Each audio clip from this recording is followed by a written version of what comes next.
Okay, good evening, everyone. Welcome to MeZooMin. Unfortunately, Rabbi Wahlberg is not joining us this week. He's on a panel discussion for the New York Board of Rabbis. But we are still MeZooMin because we have a special guest rabbi who's joining us again this week, Rabbi Jason Weiner. We'll bring him in a little bit. I did want to announce that for Rabbi Wahlberg, if you're interested in knowing what he's been reading, he restarted his Facebook posts that he used to do a while back, what the rabbi is reading. Or you can check on, so you can see it out on Facebook, or you can check the weekly summary and touch points, which will be out tomorrow. That's on his own Facebook page. On his Facebook page. Yeah. Thank you.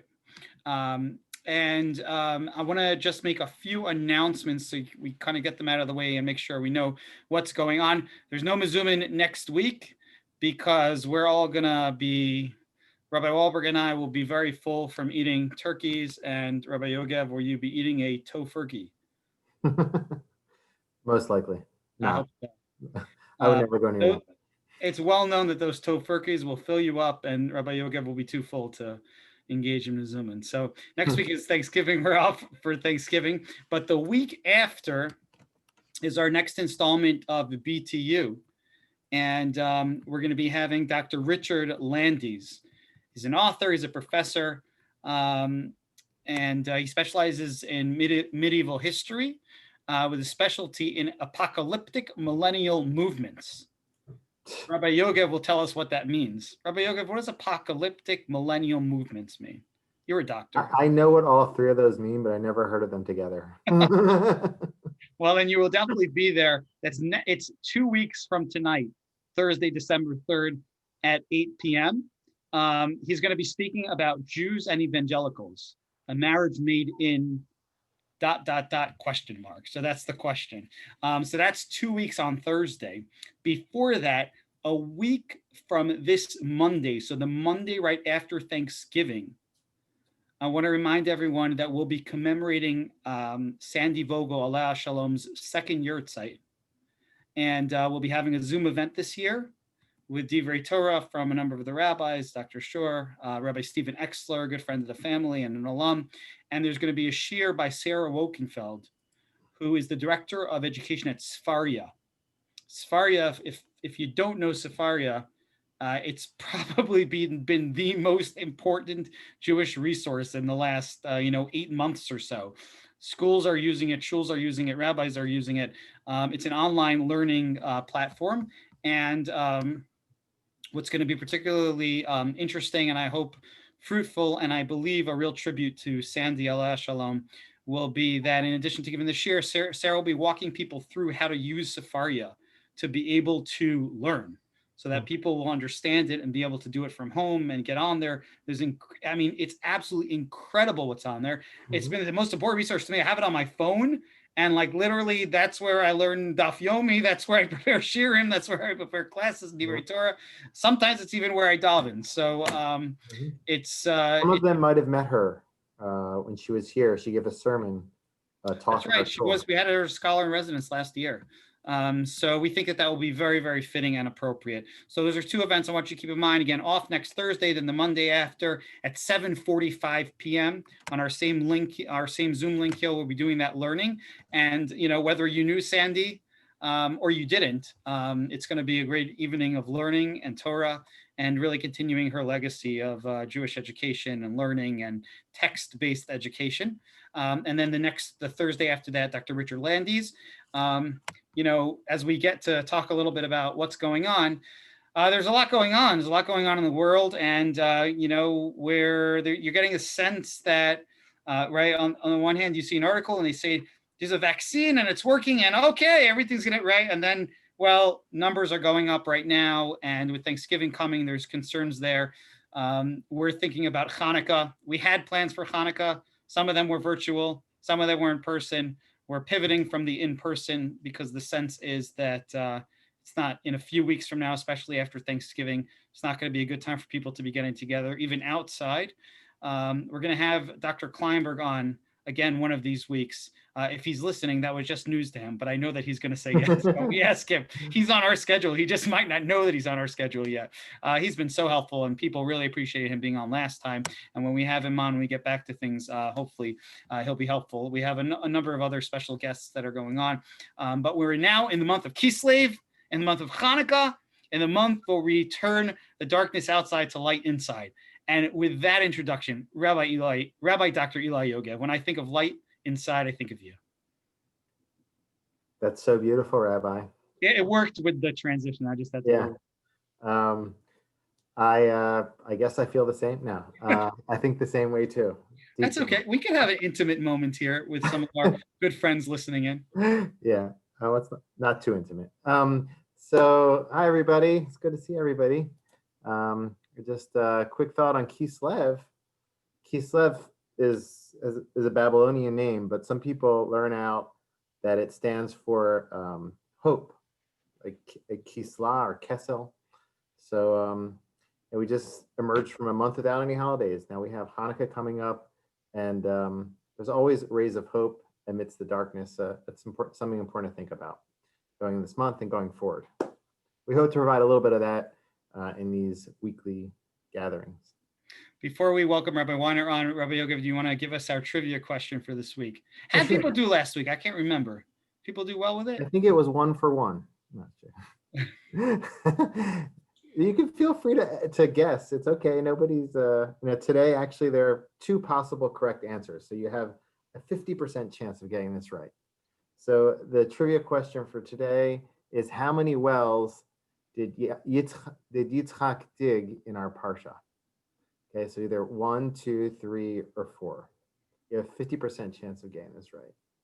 And how's that a 50% chance of getting it right? Well, one of them is correct, but if you answer the other one, I'll also count it.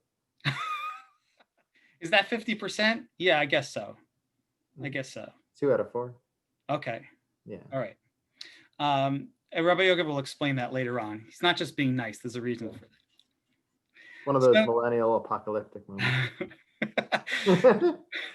That's very funny. Yeah, that's funny actually. Millennial apocalyptic. I was thinking about like some of my young professional events. They right. felt like that sometimes. Right, that's right. I think millennial might have a different meaning in that case. So last week we had Rabbi Jason Weiner on, and we asked him a whole bunch of questions, and we had to cut things off towards the end because we were running over time, and we anticipated that might have happened, which is why we had him planned to come on for 2 times. And definitely the question that people were most interested in, and we got a lot of these questions in the chat. And by the way, as we're speaking, feel free to put your answers into the chat for the trivia question, or to put any questions. We will do our best to get to them. The question that certainly was, driving people most were some of the end of life questions. And so as part of that's going to be one of the main focuses of what he's going to discuss on today. But first, let's welcome him on. Rabbi Weiner, how are you? Good to be with you again. Thank you. It's great to have you back. How was your week? It's been a good week. Thank you. What are things like with the numbers and COVID and all that in LA? Well, it's increasing here as well. I think like the rest of the country. The hospitals are definitely more experienced now and have lots of therapies to help treat it. So there's lots of hope, and the vaccines are coming, but the numbers are increasing right now. So we have to still be very careful and vigilant. Do you see more people coming into the hospital with this now? Yeah. Yeah, there are. Oh, wow. Yeah. And what are you mentioned that things are, we know more this time around than the last time that there was a big wave. How do you experience that for yourself, visiting people and things like that? Well, yeah, I mean, we know how to take precautions. We know how to be safe. We see that length of stay for COVID patients, for example, is shorter. They're getting out of the hospital quicker. They're recovering faster. Less time in the ICUs. So that's really positive. Wow. So Rabbi Jason Weiner is the head chaplain at Cedars-Sinai Hospital in Los Angeles. And last week we had him on, and we discussed a variety of issues. I remember that very powerful story that you told about saying vidui for, was it 12 people on one day, and 11 of them getting better, which is just absolutely amazing. We thought that maybe we'll kickstart things with about a 10 or 15 minute. Basically, I asked Rabbi Weiner, can you present everything everyone has to know about the laws of end of life having to do with, DNRs and with pain and with medicine, and can you do all that in like about 10 or 15 minutes? Um, so that's what we're going to start with, and following that, Rabbi Yogev and I will ask some follow-up questions, and we do hope to, we'd like to move on to some other topics as we get on a little bit later on. So I give the floor over to Rabbi Weiner, and let's see if you can educate us. Feel free to add any of your questions or comments in the chat section. We'll try to address them. Okay. So, I mean, you're right that it's, these are difficult questions, but also very important. These are things that come up on a daily basis and people have a lot of questions about. If I could just give a basic summary, the basic overview of the most crucial things to know, I would say that, really there's two things. Number one is the question of the basic fundamental status of life, meaning what does Judaism, traditional Judaism, see as the essential quality in terms of how we define the importance of life. I'll explain what I mean. On the one hand, there are many who say that life is of infinite value. Many in the Jewish community who say life is of infinite value. We must do everything we can at all costs, no matter what, to prolong life. And this is a classical perspective. And oftentimes people will say that it's based on a story in the Talmud that if people are, walking and there is some kind of tragedy on Shabbat and buildings collapse and people are buried in the rubble, the Talmud says, well, let's say, for argument's sake, digging the people out of the rubble is a violation of the laws of the Sabbath. But if there's lives you can save under there, could you violate the Sabbath, dig up the rubble to try to save lives? I see lots of people nodding their heads. Absolutely, yes. What if you're not sure if someone's there? What if just maybe someone's there? Could you then violate the Sabbath to save their life? Absolutely. People are nodding their heads again. What if someone's there, but you see they've lost so much blood, they'll only survive for a few hours, but they're not really going to have their life saved? Could you violate the Sabbath for a few hours of life? Yes. Once again, the Talmud says, as you're nodding, absolutely. And you just got the most active participation that we've succeeded in getting 3 times in a row. Unbelievable. Thank you. I'm glad it's all in favor of, prolonging life. You see, this is something that gets people animated. And the Torah itself says, v'chai behem, you should live by them. The Torah is a Torah t'chaim, a Torah of life. We want to prolong life. We want to help people to survive and do everything we can. And Judaism believes in medicine and healthcare and interventions to save life.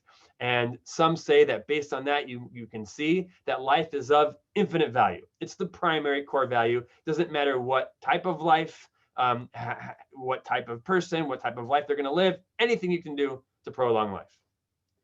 On the other hand, there is another perspective that's similar, but slightly different. And that's based on a very, very important story. We don't have the Torah, the Talmud, it cannot address in very clear, obvious, specific ways every modern intervention that we have, because you could never have imagined what we have today in terms of medical technology thousands of years ago.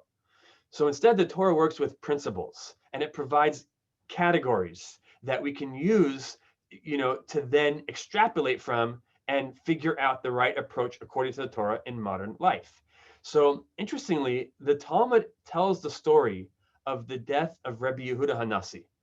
Rabbi Yehuda Hanassi was, the greatest rabbi, arguably one of the greatest rabbis who ever lived. I think we were talking last week about ranking top 10 rabbis or something. We were joking about it. So I think if we were going to rank the top rabbis ever, Rabbi Yehuda Hanassi, the editor of the Mishnah, right, one of the greatest rabbis of the Talmud, is going to be up there. And the Talmud actually records the end of his life. And it says that what happened was he was very sick. He was suffering. He was dying. And so his students gathered in front of his house to pray for him to recover.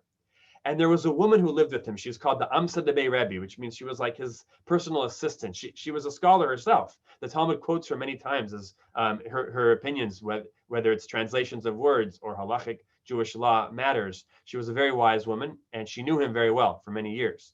And she was also obviously praying for him to recover. But she was inside and they were outside. And as she was inside, she realized how horribly he was suffering. He was constantly getting up to go to the restroom and he was moaning in agony. And she realized at a certain point, you know what? prolonging his life is not in his best interest. She realized that it's prolonging the suffering, it's prolonging his pain. And she realized that keeping on living in this way was not what he wanted. Now, she would never, and Judaism would never condone her to just kill him, because he's suffering. But she felt, maybe we should stop praying for him to live.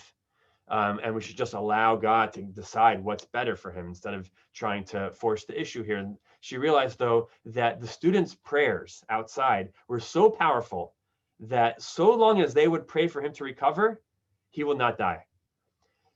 And as she watches him suffer and she realizes how horrible it is, she says, you know what? Maybe they can stop praying.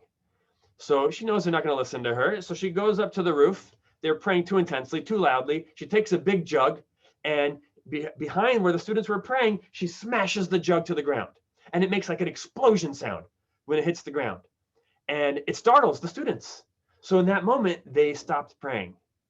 And once they stopped praying, Rebbe's soul left and he died. And many of the later rabbis said she did the right thing. That was the right thing, because sometimes a person could be suffering so much that it's not in their best interest to prolong their life. We would never, hasten their death or kill somebody, but to allow nature to take its course, as I'll explain momentarily. And in fact, the Torah says, the one time that we have in Jewish law, in the Torah, when it says requirements, that it uses the word me'od very much, is v'nishmartem me'od l'nafshotechem, that you have to guard your soul very much. We have to guard our health. Guard your soul very much. But interestingly, then the Torah qualifies that verse. It says, "Pen tishkach et hadavarim asher ra'u einecha," lest you forget the things that you have seen, lest you forget the Torah. So some of the commentaries say that the commandment we have to prolong our life is that we must prolong our lives so that we can live a meaningful life. But if we are suffering so horribly that we cannot live a meaningful life, that we cannot study Torah, we might not be required to prolong that life. Again, we would never hasten such a death, but we could not always be required to prolong it, such that many of the great rabbinic authorities argue that it's not true necessarily accurately to say that Judaism says life is of infinite value. Life is of incredible, precious value. It's beyond measure. But it's not infinite. There might be things that override the value of life. I mean, we believe in Judaism that, for example, there's such thing as defensive wars. People could go out to war. Someone might lose their life to defend their community. There's such thing as, we do everything, but certain things we are not allowed to worship idols and things like that. We have to rather give our life. There are some times in Judaism where our values are more important. And so one could argue that Judaism says life is of relative value. It's of incredible, immense, intense value, but relative to pain and suffering, that we don't prolong the pain and suffering. And therefore, the line that I say most frequently here in the hospital to family members in particular and patients who are trying to make end-of-life decisions is that we do everything we can to prolong life, but we do nothing to prolong suffering and the dying process.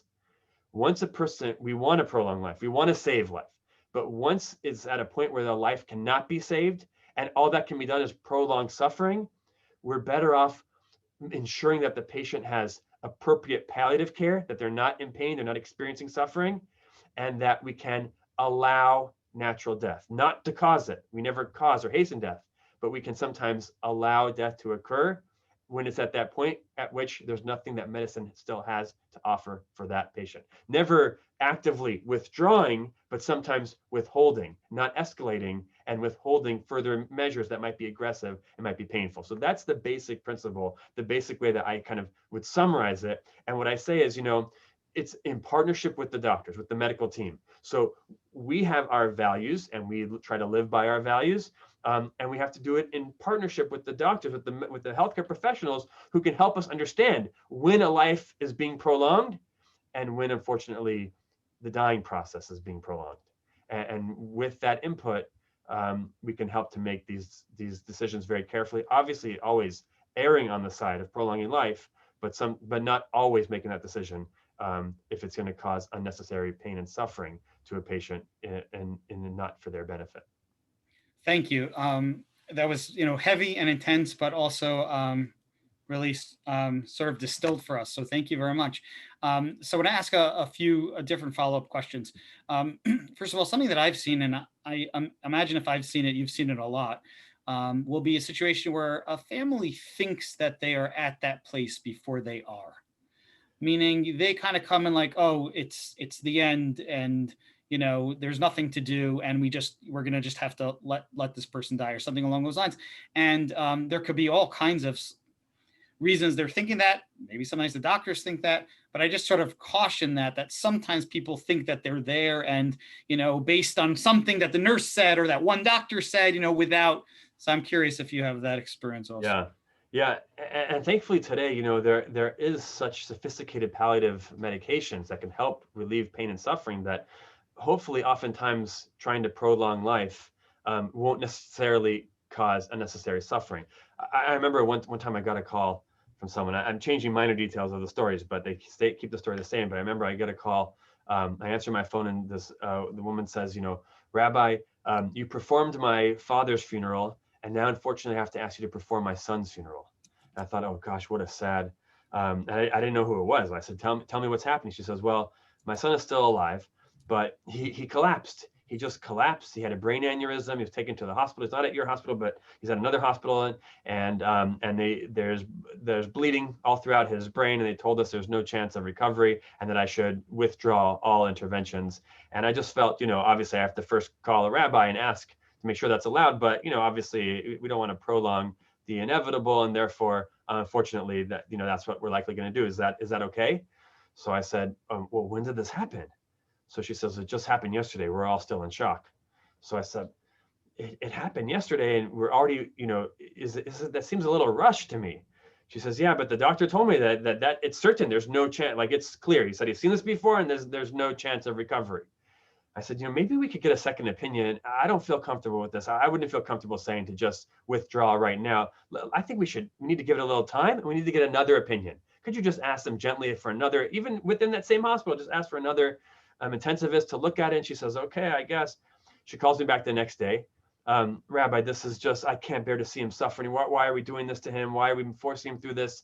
But I just would feel guilty otherwise. Could you please just tell me? It's allowed, right, to let him go. So I said, well, so you got a second opinion? She says, no, but he hasn't recovered yet. He has no signs of improvement. Let's just get this over with. I can't bear it anymore. And I said, you're asking me as a rabbi, I don't feel comfortable with this. And I remember it was close to the weekend. So I said, can we give it the weekend? And over the weekend, just really try to get a second opinion. And then call me back Monday, and we'll figure it out then. We will figure it out. We will have an approach. I won't abandon you here. We'll figure something out. So she says, okay. So the whole weekend I'm thinking about, like, what am I going to say? Because Monday she's going to call me back and say the exact same thing. And how are we going to figure this out? And what are we going to do? And I consulted with a few rabbis, and Monday came and went. She didn't call me. And I even noticed it, like, I wonder why she didn't call. Tuesday, she didn't call. Wednesday night, I ran into a rabbi at an event. Remember back in the olden days when we used to have events where you would gather together with other people and see them and shake hands and all that kind of stuff. They used to do that in the olden days. So I see this rabbi at an event, and he says to me, oh, you're the rabbi at Cedars-Sinai, aren't you? And I said, yeah. Why? She says, oh, isn't that wild what happened at that other hospital to that patient? I said, wait, what patient? He starts telling me a story. I said, yeah, how do you know about that? He says, oh, she didn't call you back. Oh, she probably felt guilty. So over the weekend, I got a call, and they said, oh, that Rabbi Weiner, he's too strict. He won't let us withdraw interventions. But what would you say? Do you say it's allowed? And that other rabbi, who didn't have as much experience, I'm not trying to toot my own horn, he didn't have the same experience in the hospital. He said, yeah, it's allowed. So, but it was the weekend, and weekends in hospitals, a big challenge is that it's sometimes difficult to, get people, as people aren't always on call, and the residents are harder to find. And so it wasn't until Monday when she finally told someone, and then unfortunately they were very slow. So finally on Tuesday, the person finally came and said, okay, so you made the decision to withdraw? She says, yes. She says, okay, I have to schedule the respiratory therapist. It's going to take some time. And then she begins to notice some signs of improvement just on the monitors. And she's thinking, that can't be right. And no one came until Wednesday morning. Finally, Wednesday morning they came and they said, okay, we're ready. And she said, wait a second, I'm not ready anymore. Am I crazy, or is this signs of improvement? They said, then they checked it out, and they said to her, you know what, it is signs of improvement. I don't think that he's going to make a full recovery, but so she says, let's give it more time. I don't want to. And Wednesday night, just before I saw this rabbi, apparently he had woken up the patient. And to make a long story short, which I already made it a long story, sorry, but actually where I'm sitting right now, she, about 2 months later, she walks into my office with her son, with the patient. And she says, Rabbi, I want you to meet the patient whose life you saved. And I'm not saying this story to I said to her, I didn't save his life. Halacha, Jewish law saved his life. We didn't give up on him because of halacha. And thank God, look what happened. So just to make a long story short, Rabbi Posner, I agree. Even though I said at the outset, there are times we allow natural death and that's appropriate.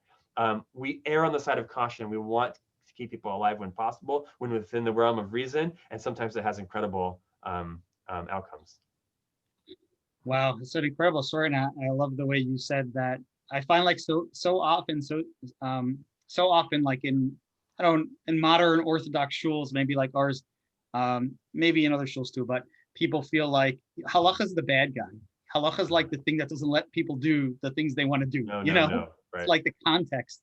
And the context, I love the way you put it, like halacha saved the life. It's interesting because basically it's like there has to be some nuance and some subtlety and some careful thought. And today people, we don't like that so much. Like we want our answers, and especially if we feel like in a place of not knowing what to do, we want to know. But I've seen that also, like sometimes just that patience a little bit and allowing things. So I want to ask you a couple of like direct questions that came up last week and relate to this also. That you also had a question connected to that too. Okay, you want to go ahead? You ask. I wanted to ask like about the DNR, do not necessitate, in relation to the discussion of proactive or passive. How does that work? Because it's kind of like making a statement. Right. I'll throw mine in too, because that was sort of similar. People ask, you sort of covered this already, but I want to like sort of say it very directly. The DNR, and then also people talk about, and I hate the language, pulling the plug. But if you can sort of like just touch on the two of those. Yeah, exactly. Okay, those are great questions. I kind of hinted at them in my summary, but without using the terms. Because DNR is a common question. It means do not resuscitate. So I used the phrase when I was giving my summary a minute ago, allow natural death, because I think that's a more appropriate phrase to use. I mean, I think it's sometimes right to allow natural death. Do not resuscitate sometimes implies like, I could do something, so why wouldn't I? But in these cases, the general category of what I describe is that sometimes it's okay to allow natural death. That means DNR, do not resuscitate. So generally speaking, the halachic principle is that when someone is terminal, which means not just terminal, meaning that they have a terminal diagnosis, but they're really kind of in the dying process, which is hard to define, but they have an illness that's progressive, that can't be cured, that will end up ending their life, and they're in the dying process. And there's pain or suffering, whether it's physical pain or emotional suffering, and they don't want to endure that suffering. Meaning, if they want to endure that, that is the person's right. If they want to endure that in order to be alive for a grandson's bar mitzvah or a bat mitzvah or a wedding or something like that, they can. But if those three categories are met, that they're dying, they're in suffering, and they don't want to suffer, so we are allowed to allow them to die, which means DNR. We have to make sure that the DNR doesn't mean that they're not being treated. They're still being treated. They're still being cared for, but they don't have to be receiving chest compressions, which can be very traumatic for people, especially people who are very frail and dying. They don't have to be intubated. It's different, though, pulling the plug, as you said. Obviously, it's not really pulling the plug. No one actually unplugs the respirator, but what pulling the plug is in medical jargon today is called extubation, which means taking out the breathing tube, taking a person off the respirator. If a person's what they call vent dependent, meaning they are completely dependent on the ventilator, and they will die immediately or almost immediately as a result of being extubated, taken off the ventilator, that's what we call pulling the plug, and that's something that's much more problematic in Jewish law. So even though many cases where we would allow a DNR, we would not allow pulling the plug. There are other ways that we can sometimes allow a person to die, but we wouldn't do it in a way that's so active. We can withhold, but we wouldn't withdraw in most cases. Thank you. So the other question that came up last week was about we didn't get a chance to get to it really, was about someone who's got like a really debilitating illness. It's very painful, but that is not going to kill them, right? Like not immediately, at least. They can live with this for a very long time, but they're suffering. Where does that fit into this conversation? If they're suffering but it's not terminal, we try to have as much compassion as possible. We try to be as flexible and compassionate and supportive as possible. Obviously, we would not permit by Jewish law them to end their life as a result. Of course, if they did so, we would not be judgmental about them or critical in a way that we condemn them. You know, we would try to be as compassionate and respectful as possible. But you know, Jewish law would encourage us to help the person to deal as well as possible with their pain and try to go on living if at all possible. Thanks. So, you know, I've found that, and correct me if your experience is different, because I sort of question that this can be the case, but this is what I found in my own personal experience, is that most of the time, what halacha says around this is fairly similar around the end of life. It's fairly similar to what the doctors are telling you. Like, I don't find, at least the doctors we deal with in our hospitals, Western, you know, I don't find doctors, if they think they can save someone's life and give them some kind of quality of life, they generally want to do that. And if not, then not. Like, I see, that's what I've experienced. So question one will be, you know, part A is has that been your experience? Part B will take us on to the next topic, which is that where I think that sometimes the medical ethics or the doctors can be in a very different place than halacha, is the other end of life, is around birth and abortions and so on. And I'd like to hear a little bit about that from you. And also, if it's possible to touch a little bit, in addition to the halachic pieces, just how you deal with some of these things as a chaplain, as a Jewish chaplain. Yeah, excellent questions. I do agree with you that in generally speaking, those who follow Jewish law and halachic approaches to medical interventions tend to be, for the most part, very similar to the types of approaches that most doctors take. There's nuances and there's slight differences. Tends to be that someone who observes Jewish law is generally slightly more aggressive towards trying to prolong life and trying maybe risky interventions. Let's say things like nutrition and hydration. Oftentimes observant Jews will be more likely to want that at the end of life than might be advised, let's say. But in general, it's pretty similar, right? In most cases. As a chaplain, you know, it's complicated because so like my role here, I'm the rabbi of the hospital, I'm chaplain. When I see patients, my primary role is to be there to support them. And I'm not only visiting, obviously, Orthodox patients, not even only Jewish patients, even though it's primarily Jewish patients personally, but not only Orthodox, and I'm not there as their rabbi. I'm there to be supportive, to be non-anxious, non-judgmental, there for them, ba'asher hu sham, you know, as they are, in what ways they need. You know, that's like one of the first real challenging questions that I experienced as a rabbi here, was the frequent call that I get, and I don't remember if I mentioned this last week, that you know, I'll get a call in my office that a patient is dying. They're going to be extubated, as we spoke about before. They're going to be, you know, taken off the respirator, and they just want first to have a rabbi come and say last rites. So can you tell us what time you'll be here, because we're going to schedule, you know, the respiratory therapist and everything, the end of their life, around whatever time you arrive. In other words, it will happen right after you leave. So your arrival is going to therefore choreograph when the patient's going to die. And that was a big challenge for me. At first, I thought, like, am I now culpable, and am I causing it in a way? But one of the rabbis I consulted with, his name is Rabbi Gedalia Dov Schwartz in Chicago. He asked a very simple question, and this goes to what you're saying, Rabbi Yogev. He said, look, when you show up at the bedside for these patients, even if you're concerned that it might be a situation in which Jewish law would not permit what they're doing, and they ask for a rabbi to come, it's as if you're giving your stamp of approval. But are you there as their posek, as their religious decider, as their rabbi, or are you there as their pastoral support provider? Are you there as a chaplain? Are you there to be with them, to provide support in a difficult time? And if you're there to provide support at a difficult time, just to simply stand with them and give them comfort and pray with them and give them a shoulder to cry on, then of course that's a beautiful thing, and you're not giving official rabbinic permission. And so, I use that as part of the reason why I feel That's like what the rabbi said. Rabbi Gedalia Schwartz said that, made that distinction. Say again? The rabbi made that distinction between your Between function. pastoral support and being a posek, being their religious rabbinic decisor of Jewish law. Very interesting, because oftentimes when people come to us as their rabbis in the shul, they're really coming for pastoral support also. Yeah.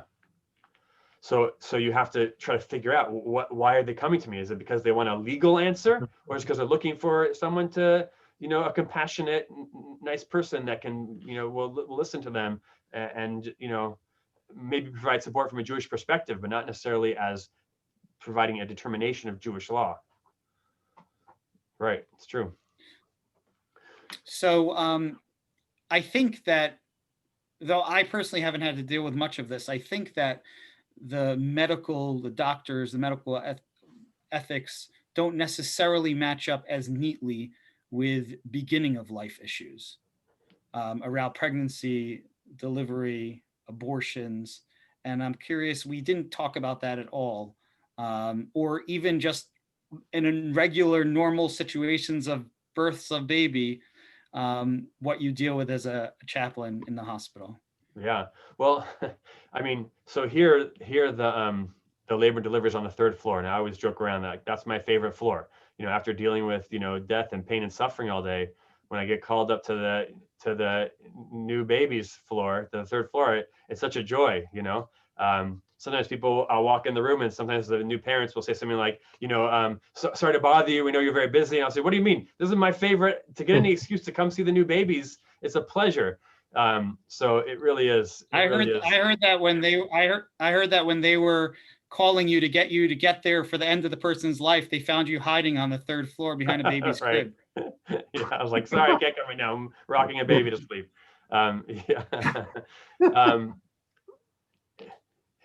And part of what we do, it is a pleasure there most of the time. Obviously, there's tragedies as well, but for the most part, we come to say blessings. Oftentimes, we make these little Hebrew birth certificates for parents so they can have the baby's Hebrew name and their date of birth and things like that for their files, and give blessings. And that's, it's really special. A lot of people, it always brings out tears, and it's always very meaningful. When it comes to questions of abortion, it is true that it's different from a Jewish perspective than, let's say, in general medical ethics, just because there's not the same focus on autonomy. I mean, just the simple fact of someone asking their rabbi what's allowed and what's not allowed is maybe slightly different than what other patients might do.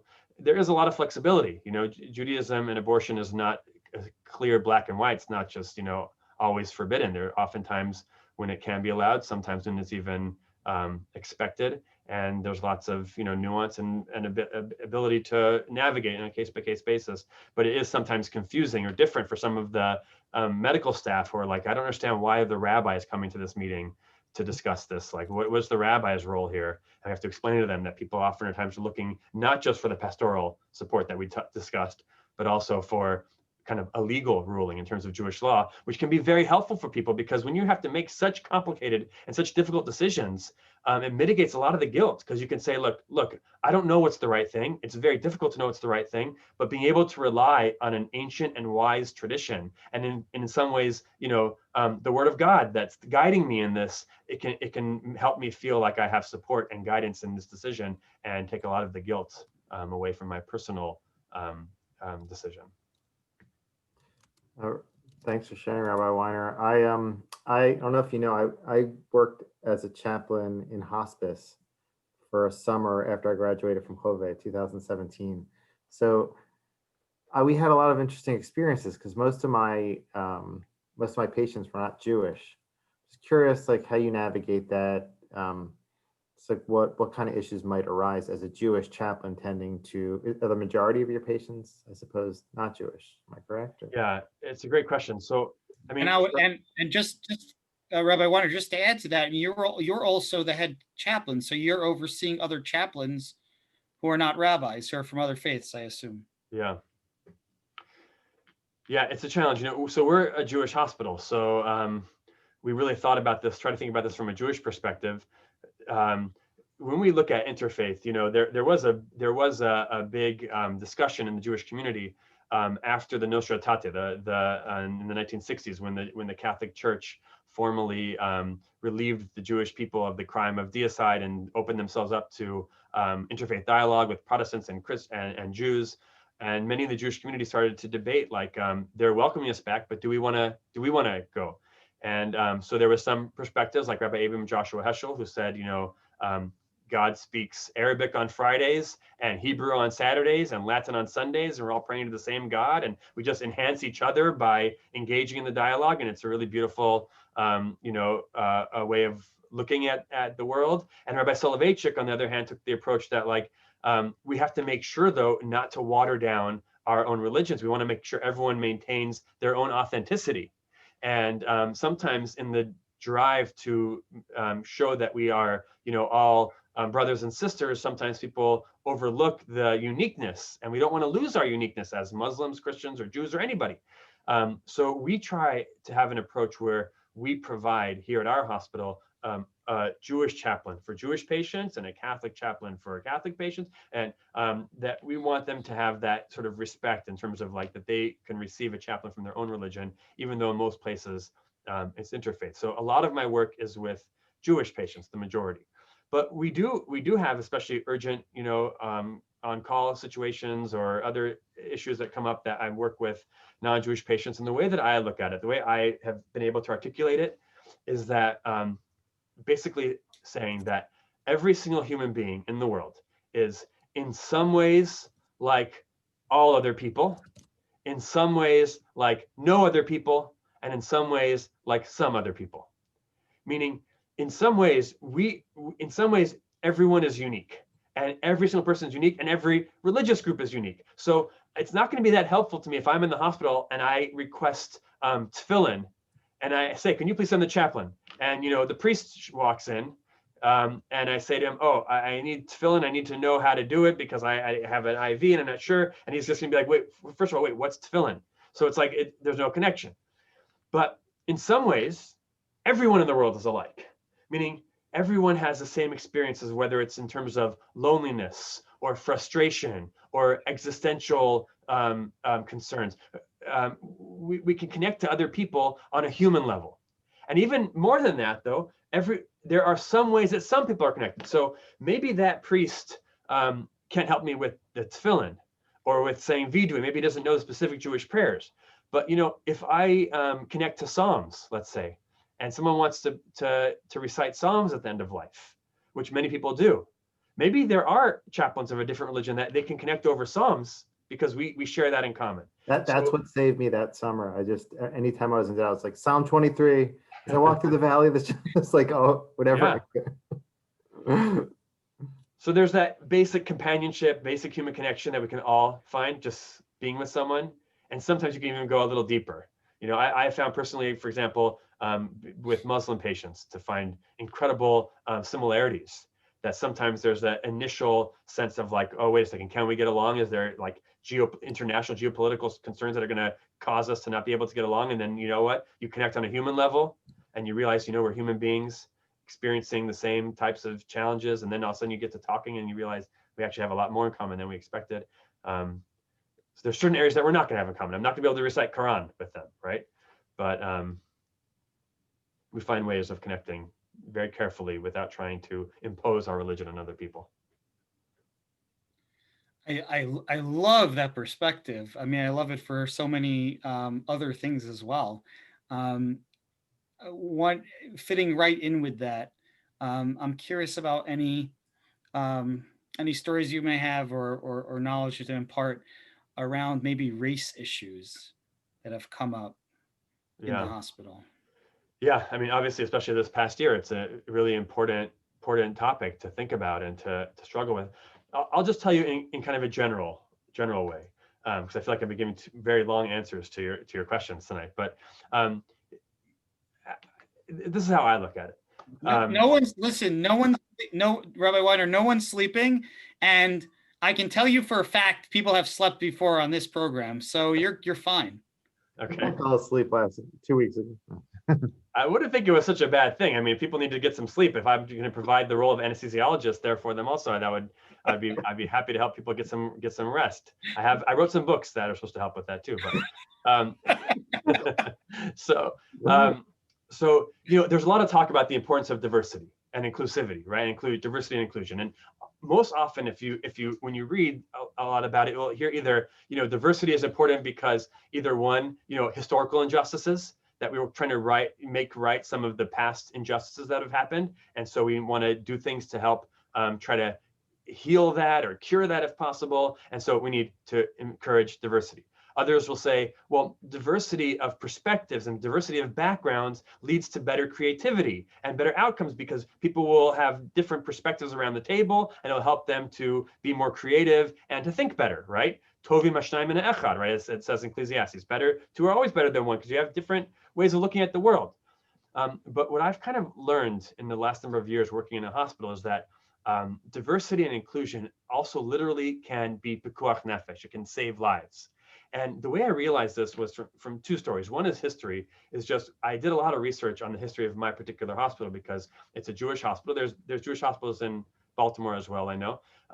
The history of Jewish hospitals is a fascinating history because Jews created hospitals about 120 years ago on average, around the turn of the last century in America, over 100 Jewish hospitals because Jews were being excluded from other hospitals. I don't know if you know this, but the old AMA textbooks, I've seen this in person. The AMA textbooks used to have a disease called Hebraic disorder.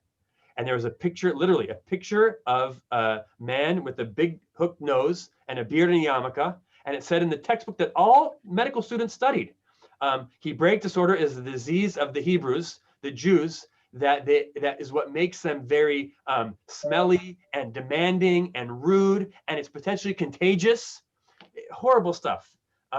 And there was death bed conversions happening in hospitals. People were dying in hospitals and then being converted as they died or right after they died. So Jews thought this is horrendous. So they created Jewish hospitals and also Jewish doctors. Wow, the only Hebraic disorder we have is when people try to read some of the prayers, but that's not very good. Yeah, I like that. Jewish doctors were often not given jobs, right? Many medical schools had quotas or didn't allow any doctors in. That's why they founded Brandeis University, right? Doctors couldn't get jobs in hospitals. So Jews created Jewish hospitals. But from the beginning, they were never exclusively Jews only. They were meant to be a place where everyone was welcome. It was a place where people who were otherwise excluded were built to include. So as I was doing that research, I found out that our hospital here at Cedars-Sinai at this time, it was called Casper Cohn. Then they changed their name. Want to hear a great name? Talk about marketing. Then they changed their name to the Hebrew Home for the Hopeless and Incurables. That was the name. Didn't last too long, but for a number of years, that was the name. And still someone, they probably hired a marketing director who said, we got to change your name. Incurable. But anyway, so when it was setting called Casper setting the Cohn, bar really low, you can only succeed. Now we know why so many hospitals are called Mount Sinai, because it was better than the Hebrew Home. Hopeless and Incurables. Right.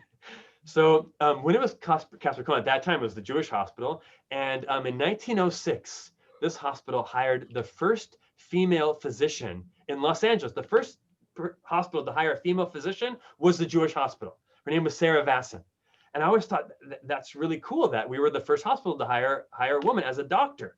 And she was actually a leader too. She became a leader in the hospital. She was a doctor, then she became a head of a department of obstetrics and gynecology. And at first I thought it was maybe kind of like an activist type of thing. Like, look, the AMA doesn't allow Jews in, they're not accepting us. So, we don't have to follow your rules. We'll hire whoever we want to hire. And we're going to hire women if you want to hire the women. But I found out that the real reason, and this just was very meaningful to me, was that the women were requesting it. The women were saying, we would rather have a woman deliver our babies than a man. And if this hospital is meant to be a place that we're comfortable, so here's our request. Can you hire a woman to deliver the babies? So they said, yeah, this is the purpose of the hospital. We will. So because it made the patients were comfortable with someone who they could connect to, they could speak to better. And I started having some experiences in the hospital. I had a couple experiences with African-American patients who told me straight out that they had a hard time communicating with their physician. They were speaking different languages, and they were speaking English, but they realized that they weren't getting through. and their doctor was saying things that were offensive or it didn't make sense to them. And then they had a doctor who was from their community, who was African American, who they could relate to, and they said, it changed the outcomes literally of my care. I felt like more safe and comfortable, and I said things that they understood, and they said things that I understood, and it literally, I feel, saved my life. Now, I'm not saying that you can only have African American patients can only have African American doctors, and white patients only have white. I think I would not advocate for that. That you have to match up every patient by their doctor, but having that diversity of perspectives and having that diversity in the healthcare team, in the interdisciplinary team, from what I've seen, it can literally save life by having people around in the healthcare world that people can relate to. It makes people more comfortable. It makes people communicate better. It helps people communicate better. And I think it's really profound and really, really important. Wow. Wow. Well, Rabbi Weiner, thank you so much for last week and for this week. Yeah. It's been, we've just received the best feedback, and ourselves have really, really enjoyed just the sensitivity and the compassion that you match up with the knowledge, and just knowing the practical pieces around it is just incredible and inspiring, and encouraging to think with some nuance. Rabbi Weiner, you have 2 books out, or are there 3? 2.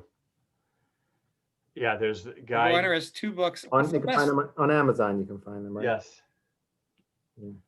Yes, I have to look at Jewish Guide to Practical I didn't Medical tell him I was Decision-Making. gonna.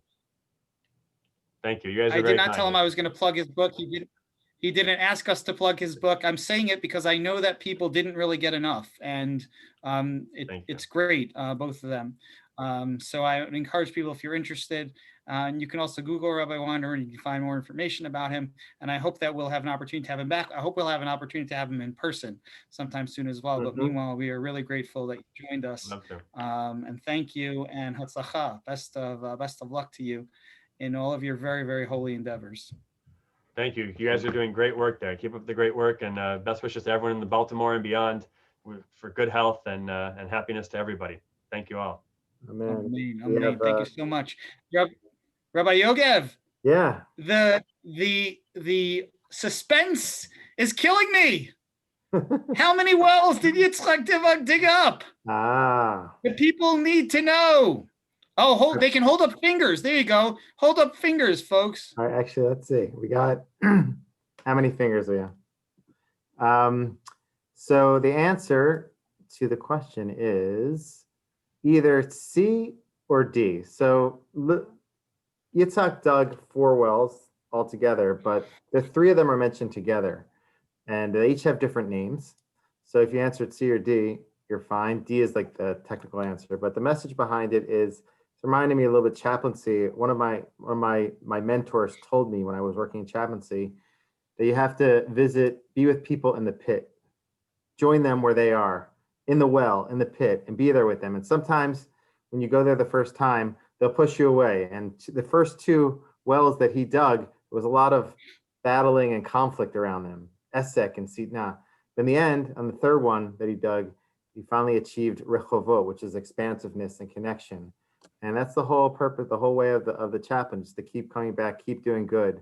And through that, in the end, you end up in a positive place, or at least being able to be there for them on a deep level. So I think it kind of hints to that message. And that's really the message of the Torah. And that's hopefully what you can, a little bit of the energy you could take from Rabbi Weiner and what he's doing over there in his hospital.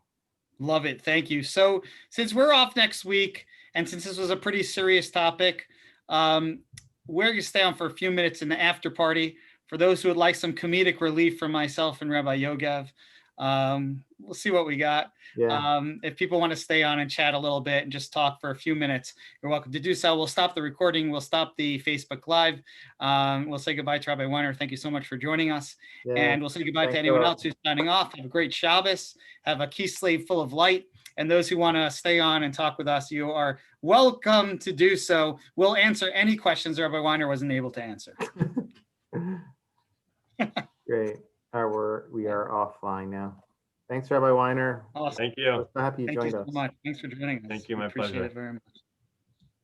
Shelly K, is there a little birdie told me, perhaps I heard a voice. And will some people be hearing your voice sometime upcoming? I did a test run, and a very significant individual did not recognize my voice. But I did. No one knows what I'm talking Did you about. really? There's a video. Did you really? I didn't know it was you, and I recognized it, whatever we're talking about. All right, we won't say anything else, so people That's all right. won't know, won't have what's going on. Alan Sandler, It's me. how you doing? Fantastic. Another home run. Great program. Alan's our biggest. Some people think Shelly Kay is our biggest fan, but Alan Sandler is really our biggest fan. Alan, It's all right. you know what we haven't had in a few months? We Sure. haven't had a nice, good Shabbos from you. You ready? We are. Good Shabbos. By the way, Alan's going to be featured coming up soon too. Actually, in your next bulletin. I saw that. I didn't mean, well, let it be a surprise.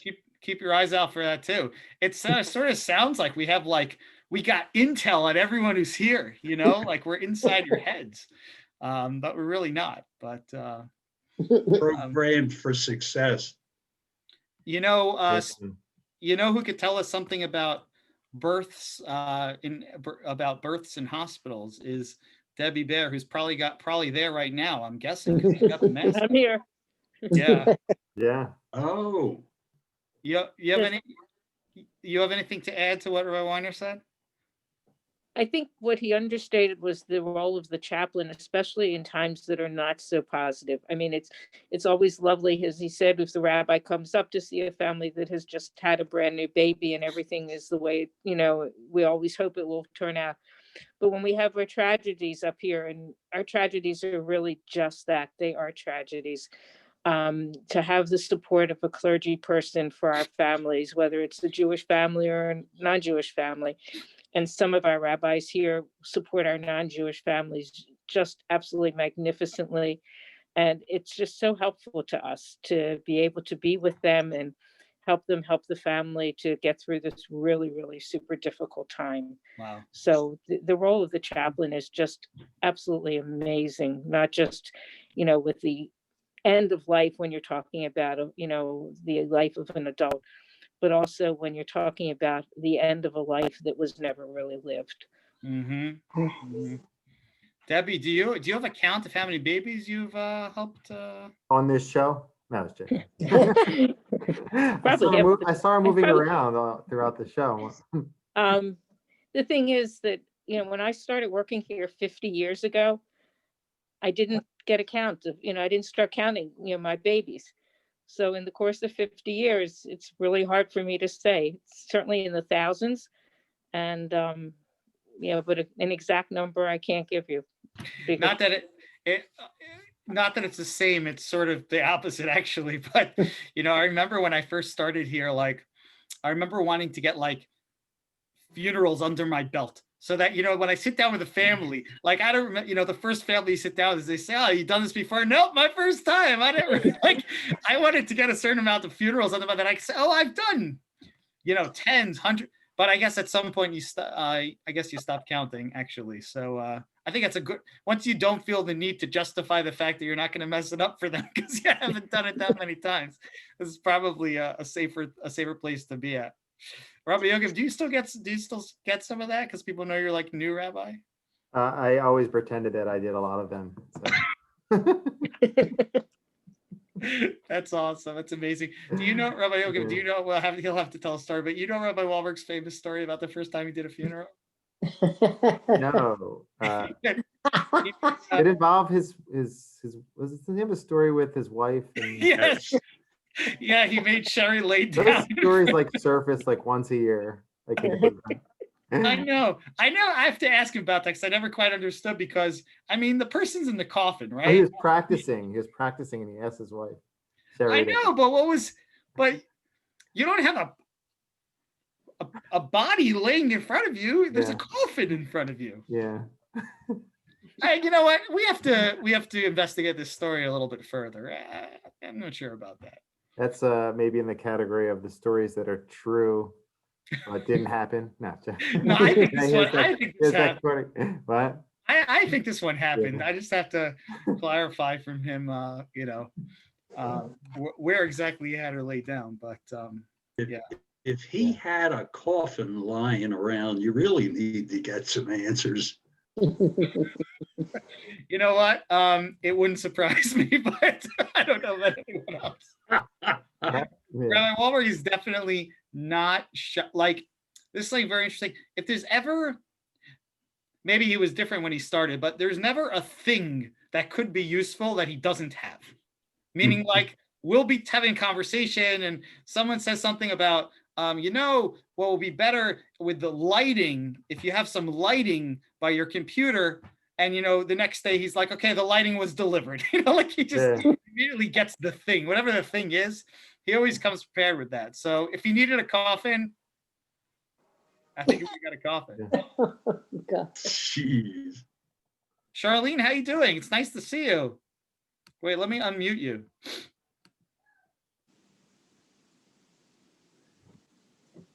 Wait, hold on. We can't. You can unmute yourself.